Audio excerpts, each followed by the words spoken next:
C'est que lorsque tu es frappé tout de suite par l'épreuve, hop, tu te rappelles, et puis tu te retiens. Tu retiens ta langue, tu retiens ta main, tu retiens ton cœur. Ça, c'est la première des choses. Et sur cela, bah, alhamdoulilah, c'est la clé du succès. La première et la dernière.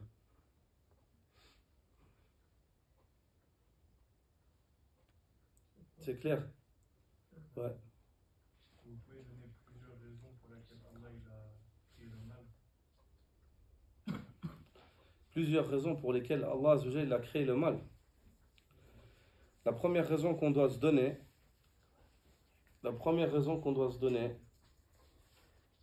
c'est le fait de se dire que Allah Azza wa Jalla la yus'alu amma yaf'al wa hum yus'alun. Allah n'a pas à être questionné pour ce qu'il fait. Quant à nous, c'est nous qui serons questionnés. En premier lieu, en tant que croyant, on se pose même pas cette question. On est convaincu qu'Allah Azza wa Jalla, tout ce qu'Allah fait, tout ce qu'Allah fait, c'est bien. Tout ce qu'Allah fait. Quant aux raisons et les sagesses, les savants, ils ont évoqué des sagesses sur la création du mal. Parce qu'on ne connaît pas la valeur de la journée si ce n'est avec l'existence des ténèbres de la nuit. T'as compris? Si on connaîtrait que du khayr, on saurait pas, en fait, si on verrait que du khayr, on verrait pas en fait l'importance de ce khayr. Ce khayr, on commencerait à le banaliser. Mais avec l'existence du shar, yatabayyan laka fadlul khayr.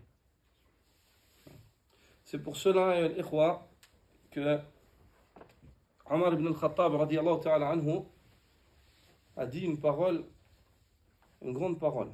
Il a dit: ne connaît la valeur de la guidée que celui qui a connu l'égarement. Ne connaît la vraie valeur de la guidée. Il ne veut pas dire par cela qu'il faut aller s'égarer pour revenir vers la guidée. Si tu es guidé, alhamdoulilah, depuis enfant, Allah a voulu ton bien, c'est un khayr. Parce qu'il y a aussi d'autres paroles de Omar radiyallahu anhu. Il dit: parmi les signes de la grande miséricorde d'Allah figure le fait qu'un enfant naisse dans la guidée. Et il grandisse ainsi. Qu'un enfant naisse dans la guidée et qu'il grandisse ainsi. Mais, ici, il t'enseigne dans ce récit qu'une personne qui a connu l'égarement, puis Allah l'a guidé, Allah il connaît mieux la valeur de la guidée, beaucoup mieux qu'une personne qui n'a jamais connu cela.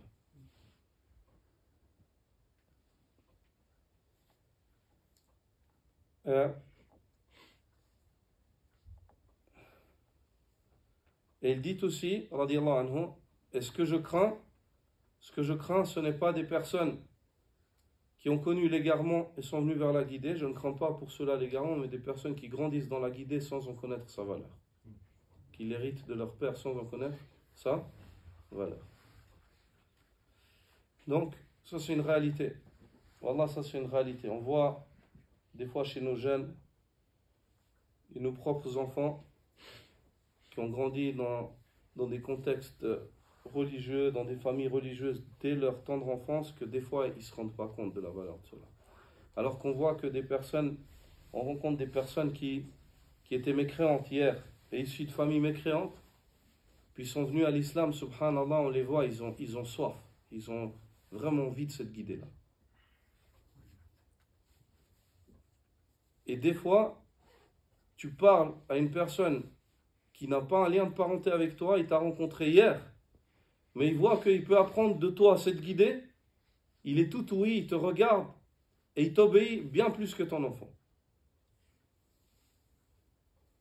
Et il a un amour pour toi, tu vois en fait cet amour dans le comportement qu'il a. Pourquoi? Pour quelle raison? Tu ne l'as jamais nourri, tu ne l'as jamais vêti. Jamais. Pourquoi? Parce qu'il connaît la valeur de cela. Il reconnaît la valeur de cela.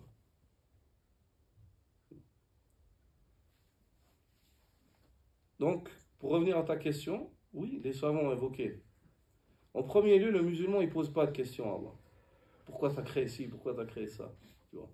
Mais en second lieu, les savants ont traité de ce sujet-là, souvent sur quelle sphère? Dans le fait de répondre aux ambiguïtés de ceux qui amènent des ambiguïtés sur le sujet. Et parmi les sagesses qu'ils évoquent dans la création du mal, c'est le fait que le bien ne serait pas qualifié comme tel et on ne connaîtrait pas sa valeur si le mal n'existait pas. Et ils évoquent à titre d'exemple que des fois, Allah Azza wa Jal, certains mal ils sont créés pour amener les gens au bien. À titre d'exemple, la création d'Iblis. La création d'Iblis. Cette créature-là, si elle n'existait pas, toi, tu demanderais pas refuge auprès d'Allah Azza wa Jal contre un ennemi, aussi sincèrement contre un ennemi qui te combat, que tu ne peux pas combattre physiquement, tu ne le vois pas, mais seul Allah Azza wa Jal peut t'en protéger. Tastajir d'Allah Azza wa Jal. Tasta'ith billah Azza wa Jal minna. Tu reviens, tu t'accroches à Allah pour te préserver de cette. Donc ça te pousse au bien. La création de l'enfer. L'enfer a été créé, le professeur Hassan, quand on a évoqué le hadith la dernière fois, lorsqu'il priait, puis Allah Azza wa Jal lui a fait voir l'enfer derrière le ha'it du masjid, pendant la salat. Il a vu l'enfer et le paradis, pendant la salat. Et il dit, sallallahu alayhi wa sallam, il dit, j'ai vu, yarhamukallah, il dit, j'ai vu aujourd'hui le paradis et l'enfer vers ce ha'it, derrière ce ha'it. On me les a montrés pendant que je priais. Il dit, je n'ai pas vu un khayr, en parlant du Jannah, comme celui que j'ai vu aujourd'hui, je n'ai jamais vu un khayr aussi grand, un bien aussi grand. Et en parlant de l'enfer, il dit, je n'ai jamais vu un mal aussi grand que celui que je viens de voir aujourd'hui. Donc, premièrement, c'est cet effet de comparaison où tu aurais conscience. Deuxièmement, c'est le fait que certains mal, ils t'amènent au bien. Ils te poussent à t'en préserver, à t'éloigner d'Allah. Quand tu as conscience de certains mots, tu as conscience de leur danger, ainsi de suite, tu t'en écartes.